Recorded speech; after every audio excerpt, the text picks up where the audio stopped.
48. Dünya Ekonomi Forumu toplantılarından özel yayınlarımız devam ediyor. Şimdi yanımızda forumun kıdemli danışmanı Cüneyt Zapsu var. Efendim hoş geldin yayınımıza. Hoş bulduk canım. Ayrışmış bir dünya sloganıyla başladı. Dünya liderleri burada Fransa'dan, Almanya'dan, Kanada'dan, Çin'den, tüm dünyadan liderler burada. Bugün Trump'ın da gelmesi ve yarın kapanış oturumunu yapması bekleniyor. Sizin gözlemlediğiniz burada gelişen durum nedir? Şimdi ayrışmış bir dünya deniyor ama aslında çok daha farklı şeyler de var. Türkiye'de saat şu anda galiba 5'i geçme durumunda. Kaç kişi seyretti bilmiyorum ama izleyenlerimiz olursa, işlerine gelir ve hoşlarına giderse de bu dediklerimi anlatsınlar. Çok değişik bir mevzuya değinmek istiyorum. O da bakın Davos'ta G7'nin 7'nin 6'sının devlet başkanı burada. 7.'si Japonya'nın da bütün bakanları burada. Misalen içeride az önce konferans merkezinde Kanada Başbakanı tek başına elinde çantasıyla yürüyor. Veya yanımdan holde Kraliçe Rayna, Ürdün Kraliçesi tek başına geziyor. Bu şekilde bir doğrudur. Herkes burada vesaire ama World Economic Forum siyasi bir sirk değil sadece. Siyaset değil zaten. Bakın 90'ların başlarında ilk gelmeye başladığımda stem cell kök hücre olayı konuşuluyordu. 15 sene sonra dünyada konuşulmaya başlandı. Veyahut yine hatırlıyorum 90'ların başında Bill Gates bugünkü telefonlarımız bu cep telefonlarımız, akıllı cep telefonlarımızdan bahsediyordu. 90'ların başlarında daha normal cep telefonu yokken. Hani bizim Nokia'lar falan daha çıkmamışken. World Economic Forum biraz farklı. İzin verirseniz dinleyicilerimize, seyircilerimize bambaşka bir yönünü anlatayım. Bu sene dikkatimi çeken ve beni de biraz rahatsız eden bir konu aslında. Profesör Hariri'nin bir oturumuna girdim. Dündü. Ve o oturum hakkında bazı notlar aldım. O notlar şu yüzden. Bugüne kadar çok değil 15-20 sene sonra sizler kesin yaşarsınız. Belki bizler de yaşarız. İnsanlar bambaşka bir cins haline gelme durumu var. Yani bu şu anda yaşadığımız son normal insan jenerasyonu. İzin verirseniz notlarım var, yanlış şey yapmayayım diye. Toplantıda o kadar hoşuma gitti ki not almaya başladım. Sonra bir daktiloya da çektim. Çok değil, belki 15, belki 20 sene dedim. Nasıl ki taş devrinden birçok değişik cinsten sonunda bizim cinsimiz yani Homo sapiens yaşayabildi. Bundan sonra da bizden sonraki jenerasyonlarda insanlar bağımsız olarak yaşayamayacakları kanaati çıktı ortaya. Küçük bir elit grup idare edecek insanlığı, sadece memleketleri değil.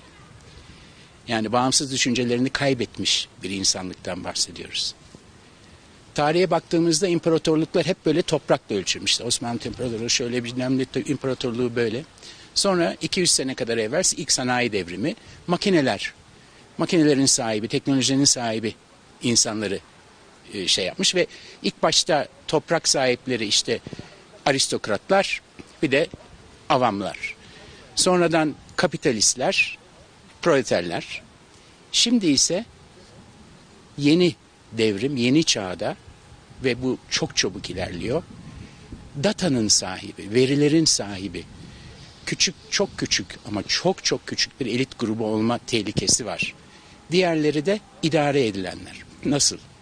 Bu arada Profesör Hariri enteresan bir insan. Bilenler bilir. Homo sapiens kitabının yazarı.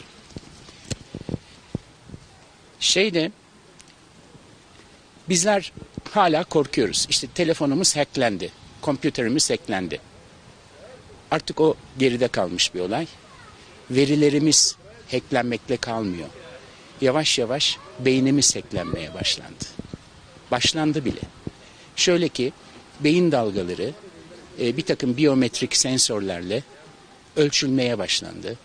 Ve bunlar şey yapılıyor, bir elektrik akımlarına çevrilerek veriler alınıp analiz edilmeye başlandı. Siz kendinizi ne düşüneceğiniz, birini gördüğünüz an hemen görüyor. Ne düşündüğünüz, ne düşüneceğiniz, nasıl reaksiyon verebileceğinizi anlamaya başladılar. Yani biyokimyasal prosesörler var artık. Bunu şey yapıyorlar. Ve şundan da kurtulmak yok yani. Böyle kurtulamazsınız. Yani yok ben bu telefonu kullanmayacağım. Sen kullanmıyorsan ama yanındaki kullanıyor. Yani kurtulmanın imkanı yok. Zaten kurtulamazsınız da en basit bir misal vereceğim. Sağlık. Şimdi siz şu şeyleri takıyoruz. Ben de takıyorum ara sıra. İşte kalbinizi ölçüyor bilmem ne. Neye bağlı? Samsung değil mi? Telefon Samsung'da. Reklam yapmış olmayayım. Ya da iPhone'un kendi şeyi. Herhangi bir. Aynen. Ama onlar bunları her bir yerde saklanıyor. Bütün bu veriler ışık hızıyla gidiyor ve istediğiniz kadar kopyalanabiliyor. İstediğiniz yerde. Burada Davos'ta korkunç bir verinin ve geleceğin ve teknolojinin ağırlığı hissediliyor. Fakat bizim gördüğümüz Türkiye'nin ağırlığı çok fazla artık yok mu? Siz ne düşünüyorsunuz? Bu konudaki görüşünüzü de alabilir miyiz? Bizim ağırlığımız hiçbir zaman olmadı ki. Çünkü Türkiye'nin ben şahsen her zaman herkese de söylediğimi her zaman da söylüyorum. Türkiye'nin eksiği PR'dır. Türkiye'nin eksiği pazarlamadır. Ne bizim iş adamlarımız, kusura bakmayın sadece her şeyi hükümetler şundan bundan beklememek lazım. Bizim iş adamlarımızı gördünüz mü? Neredeler? Yani ben şurada Türk bayrağı taşıyorum bilhassa inadına. Birileri bir Türk görsünler diye. Yani Türk dediğiniz zaman şu anda ne düşünüldüğünü biliyorsunuz. Ama iş adamlarımız da buralara gelip kendilerini gösterip konuşmaları, herhangi bir session'da, bir oturumda bir Türk iş adamına rastlamak mümkün değil. Biraz evvel bahsettiğim şeyi izin verirsen hemen bitireyim. Çünkü çok enteresan bir konu. Mesela şimdiye kadar 4 milyar sene diyorlar insanlık var. 4 milyar senede belirli bir tabii kanunlara, tabii Allah'ın kanunlarıyla gelişmişiz. Şimdi de tabii ki Allah'ın şeyi ama tabii olmayacak. Bundan sonra artık bu biyoteknolojinin sahipleri bizi yönlendirecekler. Yani ne yiyeceksin, ne içeceksin, ne şey yapacaksın. Bu arada Profesör Harari kendisi Kudüs'te Hebrew Üniversitesi'nde. Buna rağmen enteresan bir konu daha söyledi. Dedi ki şu anda konuştuğumuz anda İsrail hükümeti Batı Şeria'da her canlıyı yani sadece insan da değil, hepsini dünya tarihinde görülmedik bir şekilde 24 saat 365 gün kontrol altına alıyor. Görülmemiş bir şeye soktu. Ve bunu İsrail'in dışında da bu işin ne kadar önemli olduğunu anlayıp bir kontrol, bir regülasyonu haline getiren bir tek Çin var.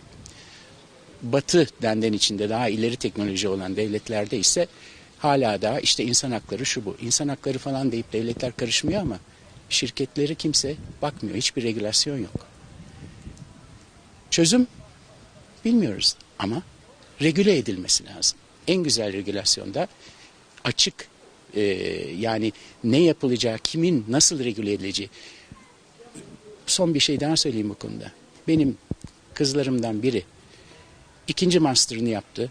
Bu konularla ilgili bana aylar önce bir şey söylemişti. Baba, şu anda yaşadığımız jenerasyon son bağımsız düşünen insan jenerasyonu olacak. Bundan sonra bizim çocuklarımız, yani kızım 30 yaşına gelmek üzere, bizim çocuklarımız bağımsız olmayacak. Onları bu yeni gelen insan çağına yetiştirmemiz lazım. Dini telkinler vermemiz lazım. Şimdi ben bunları dinledikten sonra böyle bir session'da tabii uyandım. Bunu da herkese anlatmak isterim. İşte bu Davos budur bu arada. Davos sadece işte efendim dolar çıktı bilmem ne yaptı ya da bir iki tane politikacı birbirini gördü meselesi değil. Çok çok teşekkür ediyoruz. Verdiğiniz bilgiler için, içeriden gelen bu farklı görüşleri bizim yayınımızda aktardığınız için tekrardan teşekkür ederiz. Ben teşekkür ederim. Söz tekrardan İstanbul'da.